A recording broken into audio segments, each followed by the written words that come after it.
E eu queria convidar os irmãos para manterem suas Bíblias abertas nesse salmo.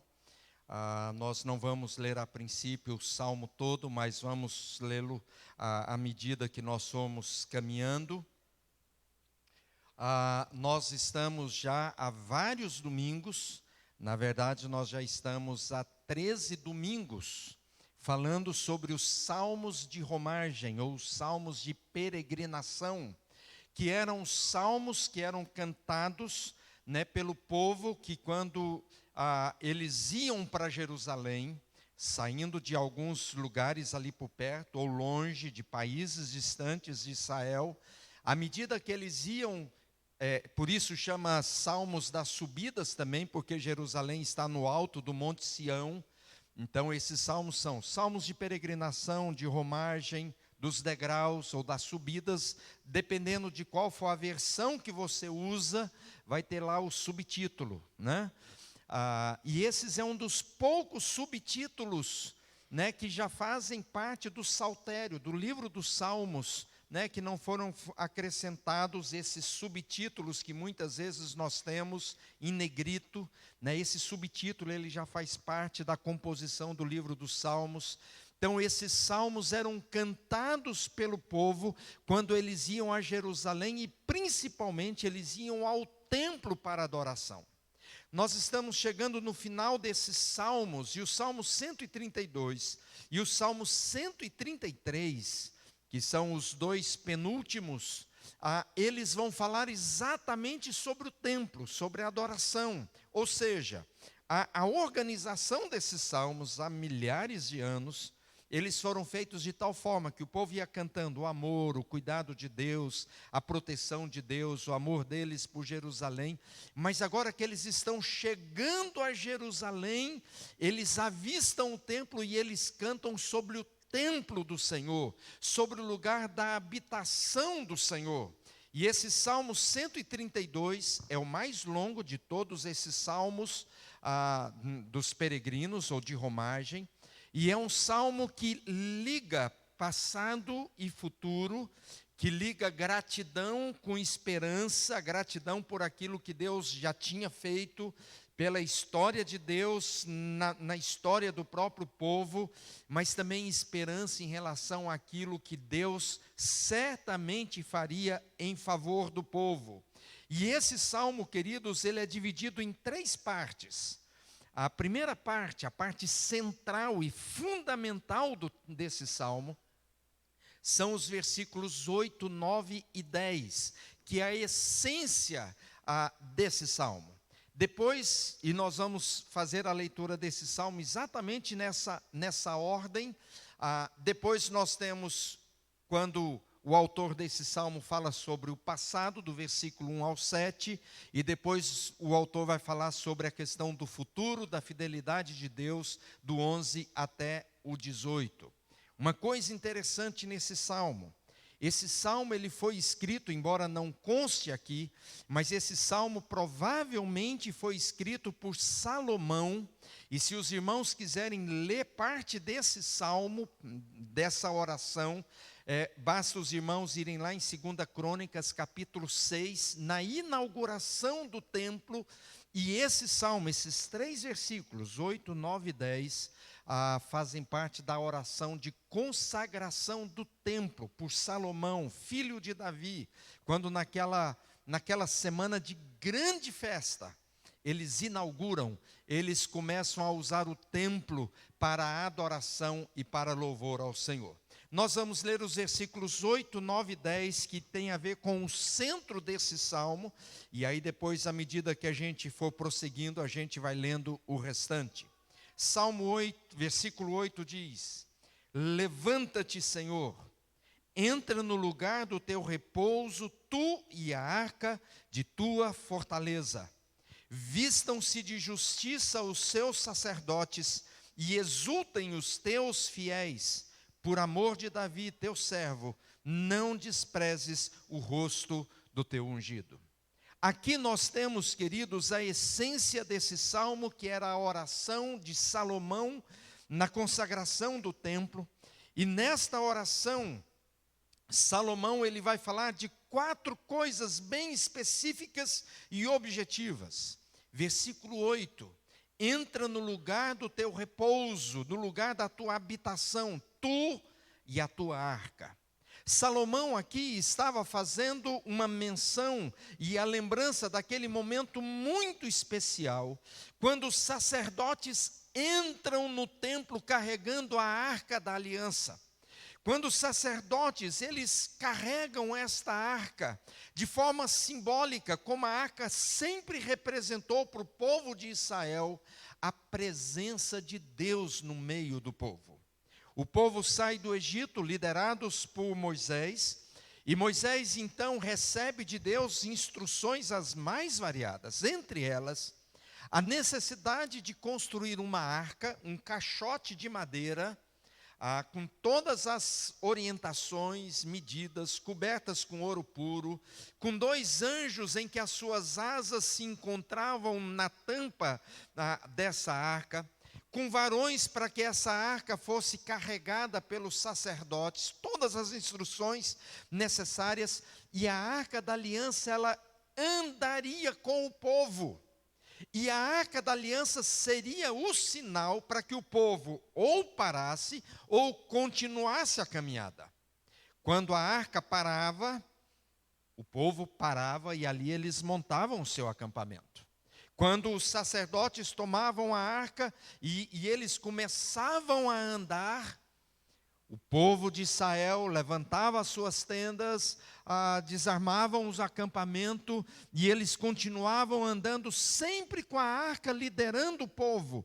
Qual é a grande lição disso, queridos? Nós não podemos ir a lugar algum onde Deus não está, e devemos estar sempre parados onde Deus está presente, ou seja, nós não podemos fazer coisa alguma ou deixar de fazer coisa alguma, a não ser que estejamos certos da presença de Deus no nosso meio. E aí, queridos, nesta oração, Salomão ele vai lembrar da presença do Senhor. E ele vai dizer ali na sua oração: Deus, nós preparamos essa casa, nós preparamos esse lugar, para que esse lugar seja o lugar do descanso da tua presença, o lugar da presença dessa arca, que nos faz lembrar que o Senhor é o Deus que anda com o seu povo. E agora, como o povo já não estava viajando, o povo já não estava pelo deserto, mas o povo já tinha chegado na terra prometida, agora era a hora do povo vir até a arca para adorar, para glorificar, para prestar o culto ao Deus vivo e verdadeiro que andava no meio do povo. Deus está presente. A arca se faz presente naquele lugar e nós temos o grande desafio, queridos, de lembrarmos isso. Precisamos viver sempre nessa perspectiva de que o Senhor está conosco. Segundo aspecto dessa oração de Salomão, quando Salomão ora, consagrando ali o templo, ele vai dizer, versículo 9: vistam-se de justiça os teus sacerdotes. Que os teus sacerdotes, que a liderança da igreja, que aqueles que são responsáveis pela tua casa, sejam homens santos, sejam homens consagrados, sejam homens revestidos da unção do Espírito Santo, sejam homens de fato dedicados para a tua obra e para o cuidado daquilo que manifesta a tua glória e a tua presença. É um grande desafio para nós hoje, queridos. Vivemos, cada um de nós, não só os homens, como Salomão se referia apenas aos sacerdotes, literalmente apenas os homens, mas agora sacerdotes, homens e mulheres, sem distinção alguma. O grande desafio que nós somos vestidos de justiça, com uma vida que faz diferença, com um testemunho que impacta a sociedade, para que o Senhor seja glorificado no nosso meio. Terceiro aspecto da oração de Salomão: e exultem os teus fiéis. Na versão internacional diz: cantem de alegria os teus fiéis. E aqui Salomão ora ao Senhor para que Deus abençoe aquele lugar, para que aquele lugar seja lugar de alegria, de exultação, de refrigério, de celebração, porque o Senhor está presente, porque Deus está ali, e se Deus está ali, deve ser sempre prazeroso para nós o momento da adoração e da celebração. Queridos, quando nós nos reunimos, precisamos nos reunir nessa perspectiva. Deus quer que a adoração prestada a Ele seja uma exultação dos seus fiéis, cantar alegremente todos os seus fiéis, porque certamente isso vai agradar o coração do Senhor. E por fim, versículo 10, a oração de Salomão diz: e por amor de Davi teu servo, não desprezes o rosto do teu ungido. Salomão aqui, queridos, ele lembra do seu pai, ele lembra de Davi, e ele pede ao Senhor: Senhor, não despreze o teu ungido, eu, rei Salomão, não me despreze, não por amor a mim, mas por amor ao meu pai, Davi, o rei Davi, porque o Senhor o amou, e por causa do amor ao Senhor, a ele, Davi, não me despreze, como rei de Israel, na responsabilidade que o Senhor me concedeu nesse lugar. Queridos, e quando eu olho esse texto aqui, embora daqui um pouco eu vá falar de algumas outras coisas importantes, porque se nós olharmos Atos capítulo 2, o apóstolo Pedro vai falar que quando Salomão faz essa oração, ele está olhando para Jesus, e esse versículo 10 é cumprido em Cristo Jesus, o ungido de Deus, aquele que se assentaria para sempre no trono de Davi, e nós vamos falar um pouco sobre isso daqui a pouco, mas Salomão aqui fala da necessidade de uma nação e de autoridades que sejam dirigidas pelo Senhor. E aqui um desafio para nós: orarmos pelas autoridades instituídas sobre o nosso país. Muitas vezes eu entendo, queridos, que nós passamos por lutas e por desafios muito grandes, por grandes dificuldades no nosso país, porque tem faltado oração para as autoridades instituídas. E deixe-me dizer uma coisa: não é orar pelas autoridades que nós concordamos e não orar pelas que nós não gostamos delas. É orar por todas as autoridades instituídas para que haja paz, para que haja prosperidade, para que o nosso país seja um país onde a glória do Senhor se manifeste sobre nós. E certamente, no espírito daquilo que Paulo diz para Timóteo, nós seremos abençoados porque nos tornaremos uma nação próspera. Agora, o versículo 8 ao versículo 10, esses 3 versículos, fazem parte da essência do Salmo, que é a oração de consagração de Salomão lá no templo que foi construído por ele. Mas o restante do Salmo, queridos, nós precisamos entender da seguinte forma: por que é que Deus vai ouvir a minha oração? Qual a razão pela qual Deus vai ouvir as minhas palavras e vai dizer: tá bom, Salomão, eu vou ouvir a sua oração e eu vou responder segundo aquilo que você está me pedindo? Qual é o motivo para Deus atender às nossas orações? E esse salmo aqui, queridos, nos ensina que Deus atende às nossas orações por pelo menos 2 motivos ou 2 razões. A primeira razão está do versículo 1 até o versículo 7, que tem a ver com a história, que tem a ver com aquilo que foi plantado por aqueles que nos antecederam. Olha que interessante. Salomão, ele ora e ele diz: por que Deus vai ouvir a minha oração? E ele escreve o salmo dizendo: lembra-te, Senhor. Nós só lembramos daquilo que é passado. Nós não lembramos daquilo que ainda não aconteceu. Nós não lembramos daquilo que está acontecendo agora. Nós só lembramos daquilo que se foi. Nós só lembramos daquilo que é história. E ele está dizendo: lembra-te, Senhor, a favor de Davi. Davi já está morto. Davi já morreu aqui provavelmente uns 25, 30 anos atrás. Mas na oração de Salomão ele diz: Senhor, lembra-te a favor de Davi e de todas as suas provações. Versículo 2: de como ele, Davi, jurou ao Senhor e fez votos ao poderoso de Jacó.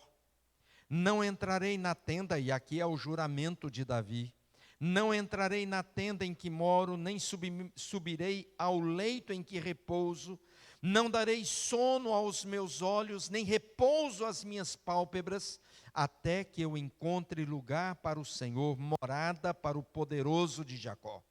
Ouvimos dizer que a arca se achava em Efrata, e a encontramos no campo de Jaar. Entremos na sua morada, adoremos ante o estrado de teus pés. Queridos, o que Salomão está dizendo aqui é: Deus, ouve a minha oração por causa do meu pai. Ouve a minha oração porque o meu pai passou por várias provações, por várias dificuldades, com um grande objetivo: encontrar um lugar em que a sua arca pudesse encontrar morada e descanso. Em palavras bem simples, queridos, Salomão estava dizendo o seguinte: Deus, escuta a minha oração, porque meu pai dedicou a sua vida para construir um lugar que glorificasse o nome do Senhor. Ele vai falar isso no versículo 7.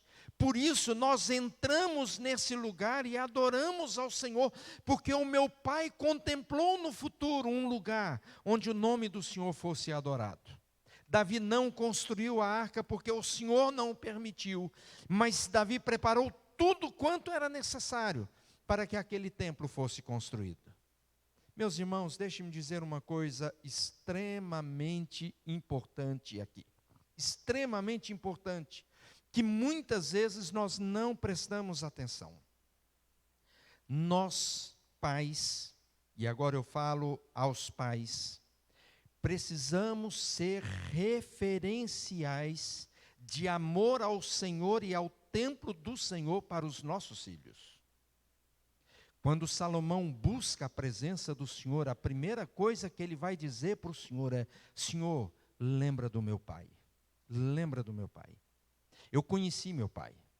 Eu sei o quanto meu pai se preocupou em fazer um lugar e construir um lugar para que a tua arca fizesse morada, para que ela repousasse ou descansasse. Lembra do esforço, lembra da dedicação, lembra do juramento que o meu pai fez de que ele não faria para si mesmo palácio antes de preparar uma casa para o Senhor. O Senhor era o primeiro lugar, era o número 1 na vida do meu pai. Eu fico olhando, queridos, a oração de Salomão e eu fico pensando se os meus filhos um dia vão poder chegar diante de Deus e dizer: Deus, me abençoa por causa do meu pai. Me abençoa, Deus, por causa da minha mãe. O Senhor sabe como eles serviram ao Senhor. O Senhor sabe o quanto eles amaram a casa do Senhor. Será que os meus filhos e será que os seus filhos um dia, os nossos filhos, poderão chegar diante da presença do Senhor e dizer: Deus, eu estou pedindo isso por causa daquilo que os meus pais fizeram por amor à casa do Senhor. Aqui, queridos, há um grande desafio para nós que somos pais e para aqueles que serão pais. Nos tornarmos um referencial de espiritualidade e de caminhada com o Senhor para os nossos filhos, para os nossos netos e para aqueles que virão depois deles.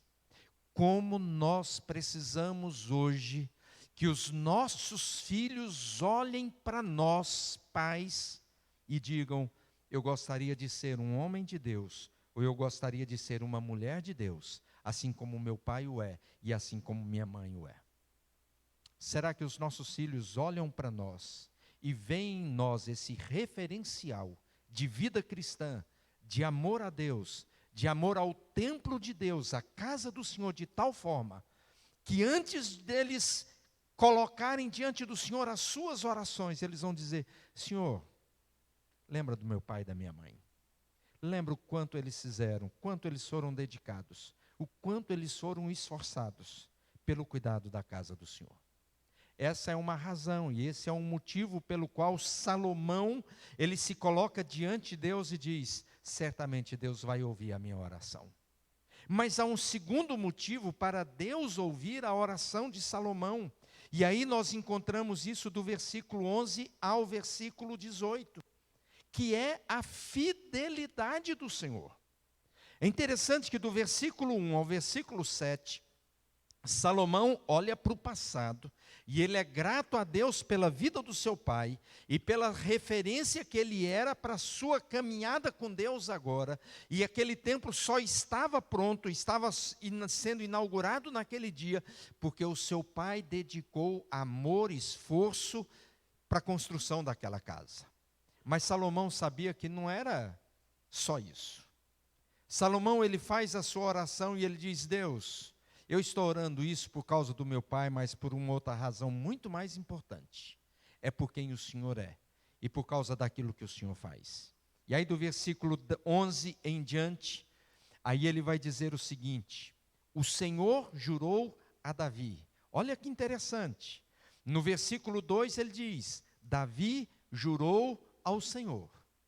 Agora no versículo 11 ele vai dizer: o Senhor jurou a Davi. A relação de Deus conosco é uma troca?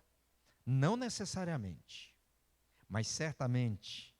O Senhor, Ele olha para as nossas intenções, para os nossos propósitos, para as nossas motivações, e Deus recompensa na mesma medida, sempre na mesma medida, na perspectiva da graça, não do merecimento, mas da graça, para nos abençoar e para abençoar os nossos filhos, abençoar aqueles que nós nem veremos.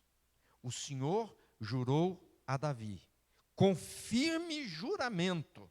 Acho interessante que Salomão aqui ele diz: Senhor, não foi um juramento qualquer não, foi um juramento daquele assim, ó, firme, daquele que não se pode voltar atrás, daquele que é para valer, e desse juramento, não se apartará, não se apartará.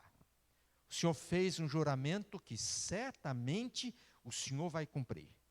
Não foi um juramento qualquer, juramento firme, um juramento do qual o Senhor não vai escapar, da qual o Senhor não se negará a cumpri-lo. Que juramento é esse? Um rebento da sua carne farei subir para o teu trono. Se os teus filhos guardarem a minha aliança e o testemunho que eu lhes ensinar, também os seus filhos se assentarão para sempre no seu trono. Pois o Senhor escolheu a Sião, preferiu-a por sua morada. Esse é para sempre o lugar do seu repouso. Aqui habitarei, pois o preferi. Abençoarei com abundância o seu mantimento, e de pão fartarei os seus pobres. Vestirei de salvação os seus sacerdotes, e de júbilo exultarão os seus fiéis. Ali farei brotar a força de Davi, preparei uma lâmpada para o meu ungido, cobrirei de vexame os seus inimigos, mas sobre ele florescerá a sua coroa. A fidelidade do Senhor. O Senhor fez um juramento, versículo 13, o Senhor escolheu Sião. Esse será, e nessa escolha que Deus fez de Sião, Deus decide: esse será o lugar do meu descanso. Aqui firmarei o meu trono, diz o Senhor, pois é isso que eu desejo, é Deus que está dizendo. Eu abençoarei esse lugar com fartura, eu vou suprir os pobres de pão, eu vou dar o que eles precisam, eu vou vestir os sacerdotes com salvação. Salomão pede lá no versículo 10, aliás, versículo 9, para que os sacerdotes sejam vestidos de santidade. Aqui o Senhor vai dizer: eu vou atender a sua oração, e eu vou vestir de salvação os seus sacerdotes, e eu vou fazer com que os seus fiéis celebrem com grande alegria. Quem faz com que nós celebremos com alegria não é nós mesmos, não somos nós mesmos, não tem a ver com a habilidade de quem está dirigindo o louvor aqui, de nos conduzir alegremente, mas é promessa de Deus de encher o nosso coração de alegria quando nós cultuamos.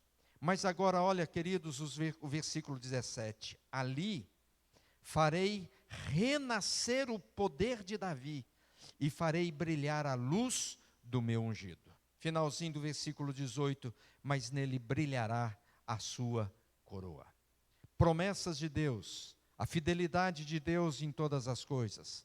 Salomão está pedindo que na sua fidelidade, no cumprimento da sua aliança, Deus mantenha o trono de Davi sempre ocupado. Mas o Senhor faz uma ressalva. A ressalva do Senhor aqui é: se os teus filhos guardarem a minha aliança e os testemunhos que eu lhes ensinar, também os seus filhos se assentarão para sempre no meu trono.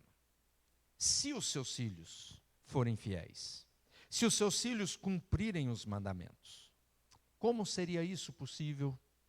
E é interessante observarmos, queridos, que logo, historicamente falando, a nação de Israel vai perdendo os seus reis, o povo de Israel vai se afastando do Senhor, e a nação de Israel é mais uma vez destruída, primeiro pelos babilônicos, depois pelos assírios. Eles são deportados, são levados para longe, e Deus várias vezes precisa restaurar aquele povo.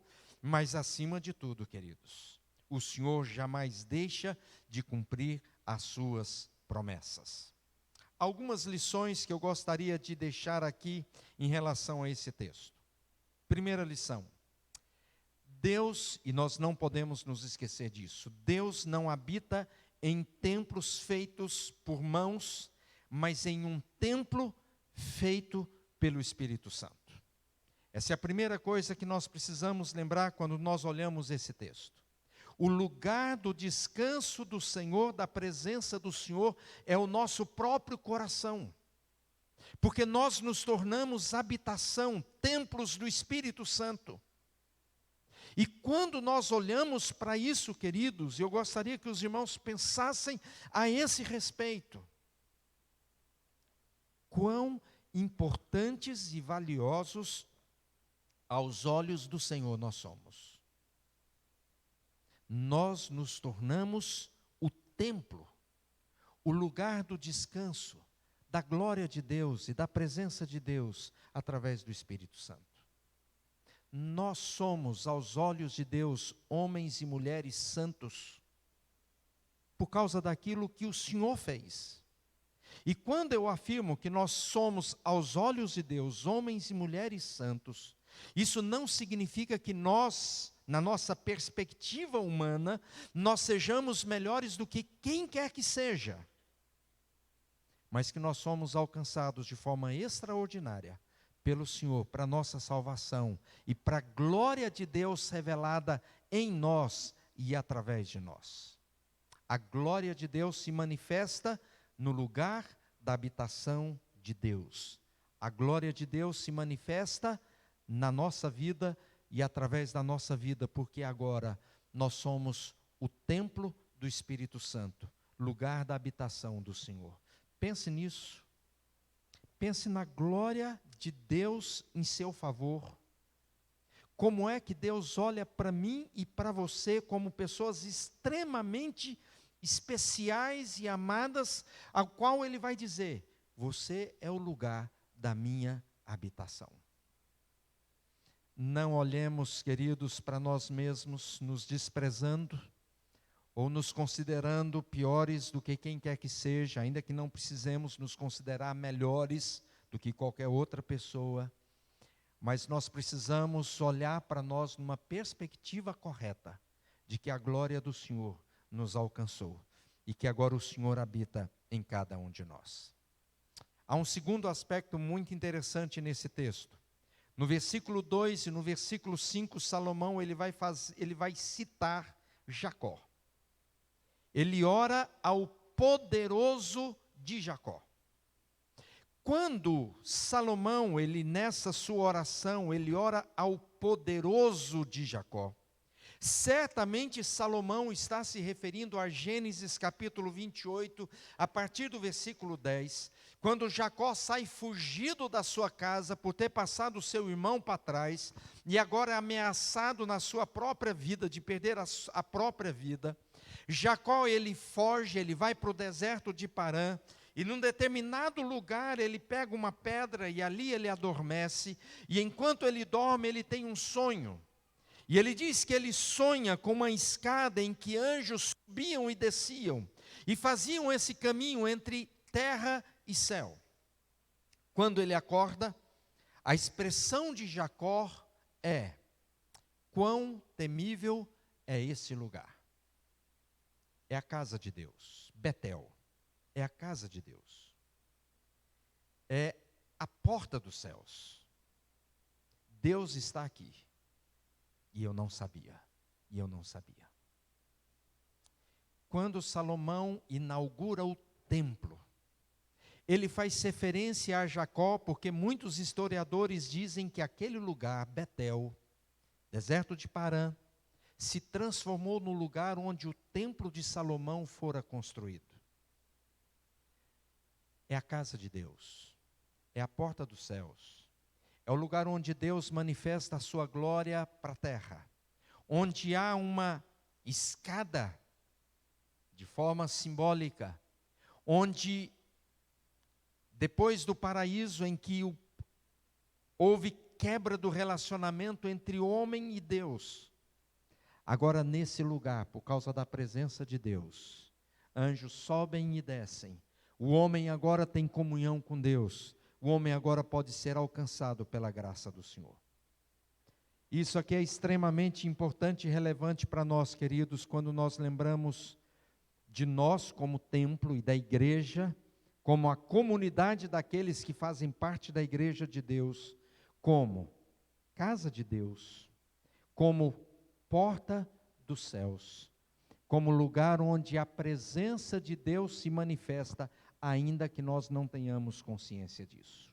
Eu não sabia, mas Deus está nesse lugar. E daí, queridos, uma coisa que nós não podemos nos esquecer também. Ainda que você se sinta só, ainda que você se sinta abandonado, ainda que você esteja completamente só em qualquer situação, não se esqueça jamais da promessa do Senhor. Eu vou estar com você. Eu vou estar com você. Todos os dias. Todos os dias. Você saiba ou não. Você tenha consciência ou não. Eu vou estar com você. O Senhor está conosco. O Senhor está entre nós. O Senhor caminha ao seu lado. Ele é o nosso grande amigo. E Ele tem prazer em caminhar conosco. Porque Ele tem esse prazer em viver com aqueles que são seus. Terceiro lugar, Deus responde às orações. A oração de Salomão, versículo 8, versículo 9 e versículo 10, é respondida no versículo 15. No versículo 12, aliás, versículo 12 e 13. Aquilo que Salomão diz: Senhor, eu estou pedindo isso, levanta, age. No versículo 12 e no versículo 13, na promessa e na fidelidade de Deus, Deus diz: eu vou fazer, eu vou atender a sua oração. Esse é um grande desafio para nós, saber que Deus ouve as nossas orações e viver sabendo disso, consciente de que as nossas orações chegam até a presença do Senhor. Quarta lição, quarto desafio aqui, queridos. Devemos orar pela prosperidade da igreja e do povo de Deus. Versículo 15. Ali farei brotar a força de Davi. Aliás, eu estou lendo 17. Versículo 15. Abençoarei com abundância o seu mantimento, e de pão fartarei os teus pobres. Eu abençoarei com abundância o seu mantimento, e de pão fartarei os seus pobres. Eu tenho falado aqui muito a respeito de não permitirmos viver de conformidade com aquilo que nós temos. Já disse, já afirmei e já tenho reafirmado muitas vezes que eu não creio na teologia da prosperidade. Mas nós não podemos nos esquecer de uma coisa, de que o Senhor promete cuidar de nós.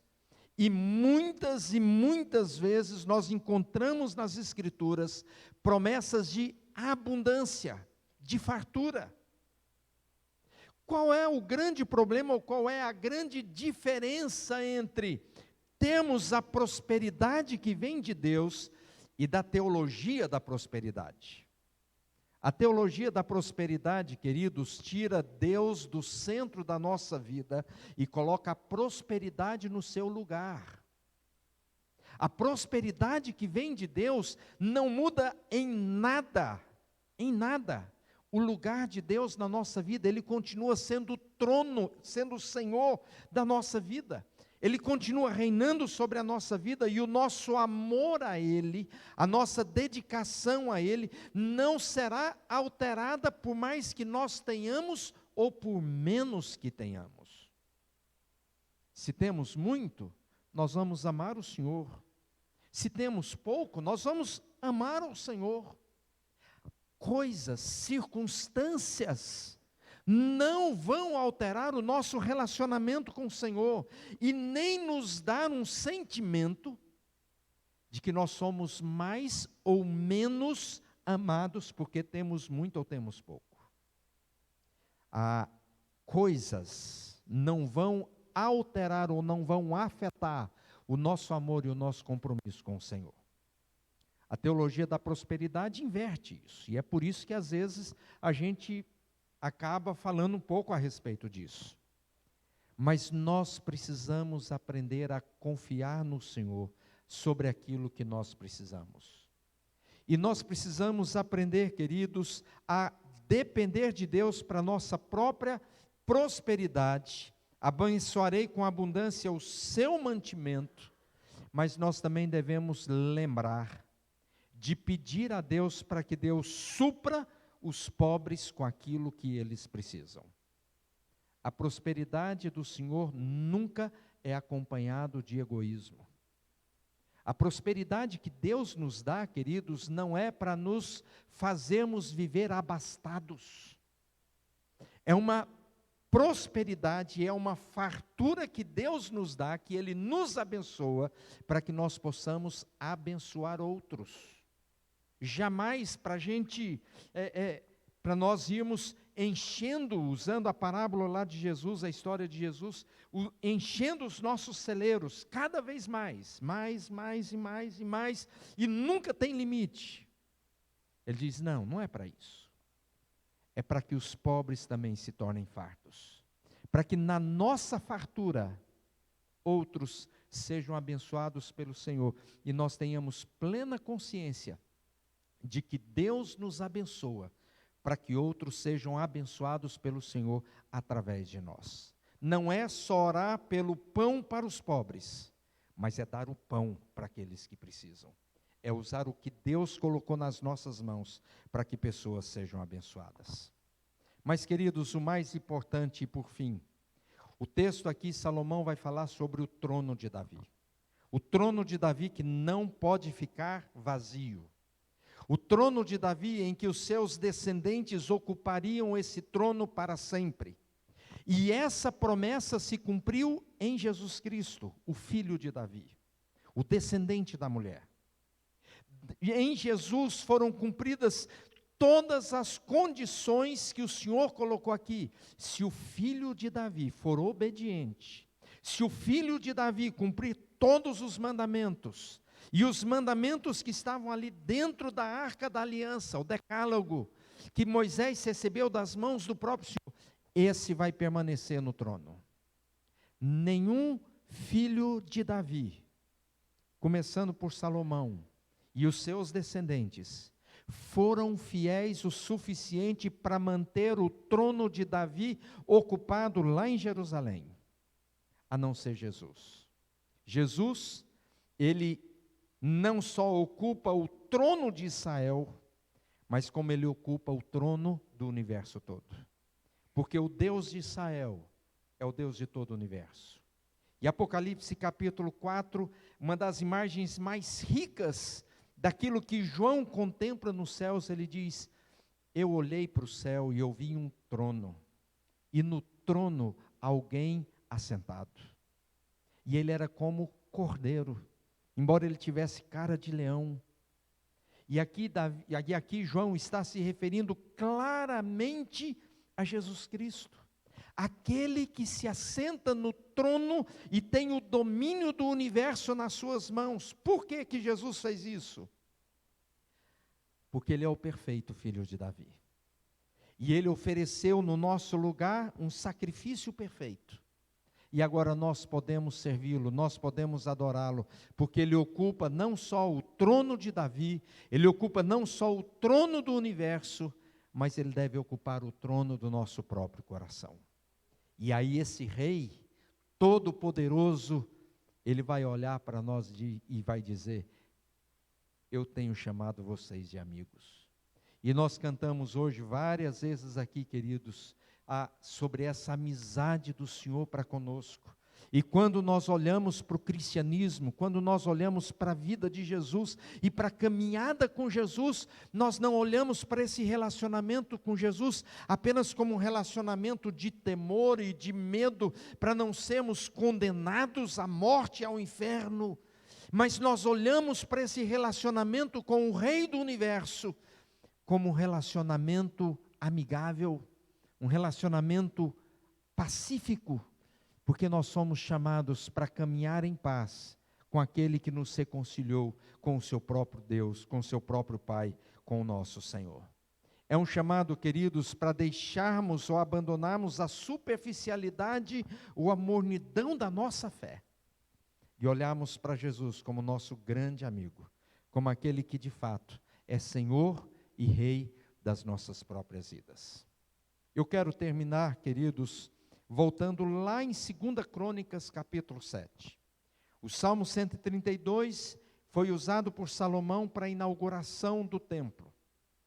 E aí, quando Salomão termina a sua oração, nós temos aqui a descrição do que aconteceu. E lá o texto vai dizer o seguinte: tendo Salomão acabado de orar, desceu fogo do céu e consumiu o holocausto e os sacrifícios, e a glória do Senhor encheu a casa. Os sacerdotes não podiam entrar na casa do Senhor, porque a glória do Senhor tinha enchido a casa do Senhor. Todos os filhos de Israel, vendo descer o fogo e a glória do Senhor sobre a casa, se encurvaram com o rosto em terra sobre o pavimento, e adoraram, e louvaram ao Senhor, porque é bom, porque a sua misericórdia dura para sempre.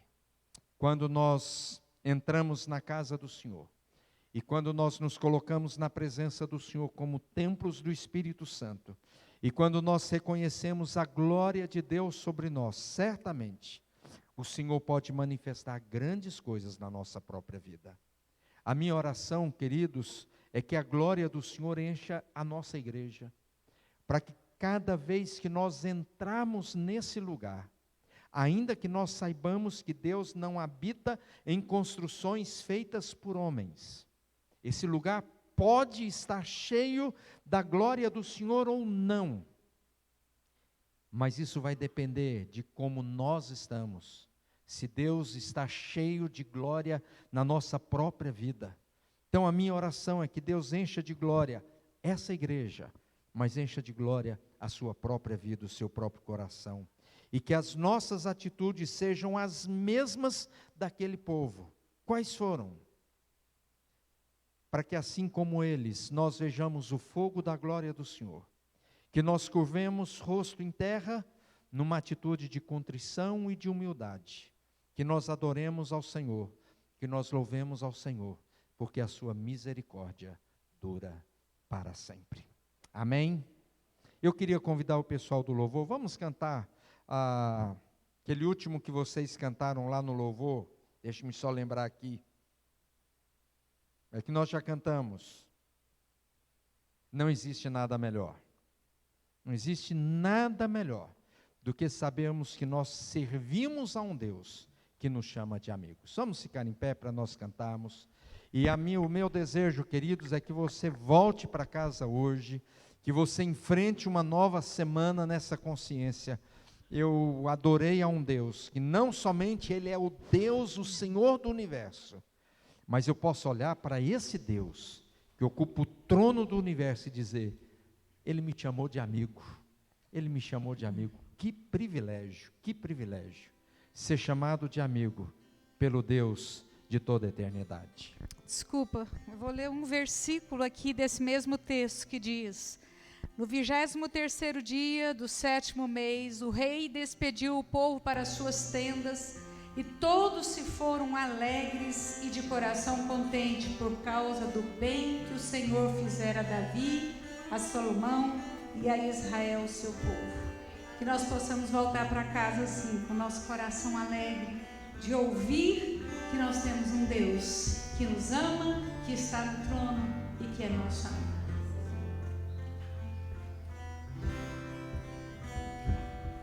Não existe nada melhor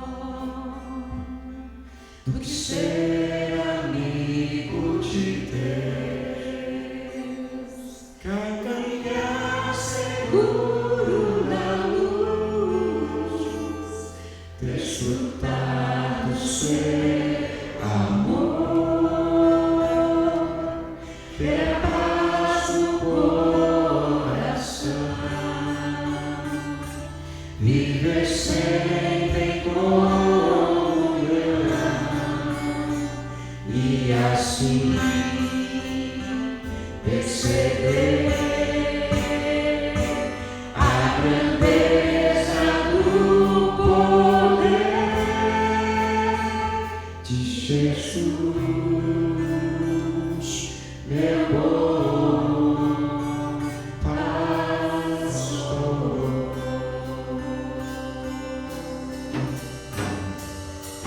Não existe nada melhor do que ser amigo de Deus,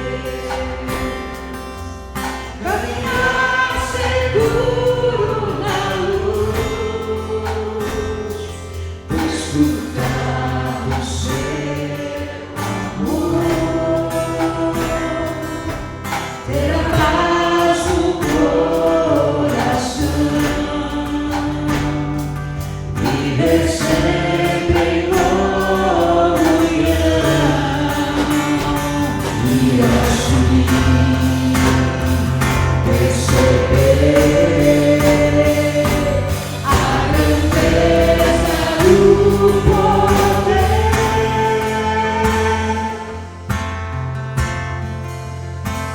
de Jesus, meu bom pastor.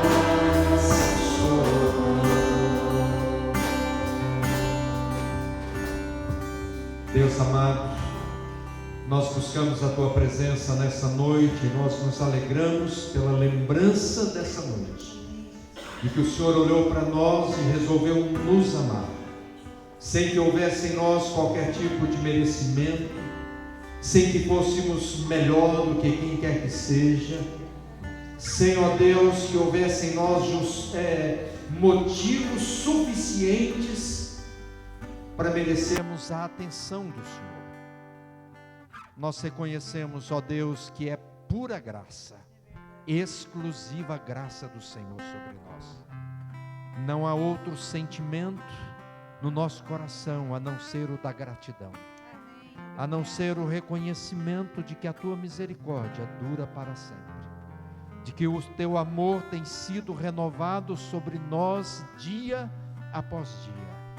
E mais do que qualquer outra coisa, nós reconhecemos, ó Jesus, Rei do Universo, Senhor dos Senhores, Rei dos Reis, que por causa desse amor do Senhor, o Senhor foi até a cruz e se deu por nós e morreu por nós, para que nós pudéssemos ser chamados não só de amigos, mas mais do que amigos, fôssemos chamados filhos de Deus.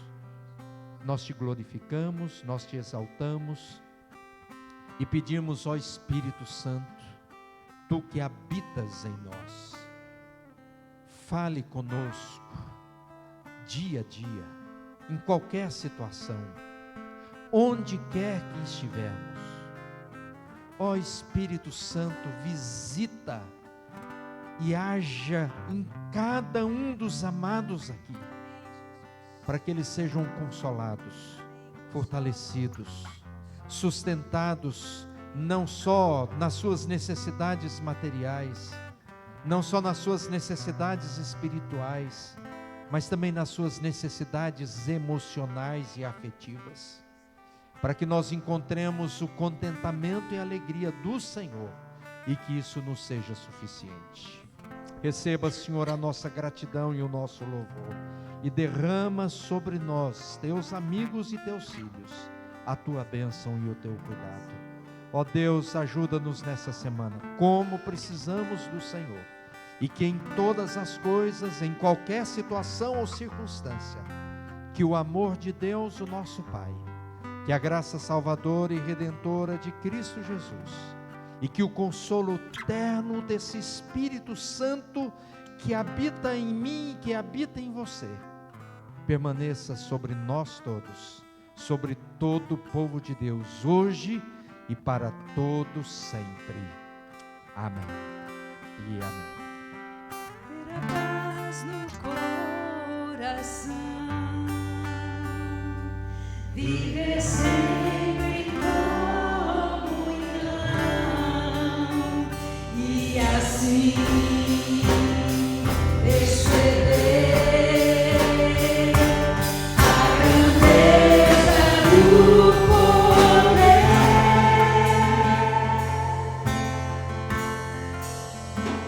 de Jesus, meu bom pastor.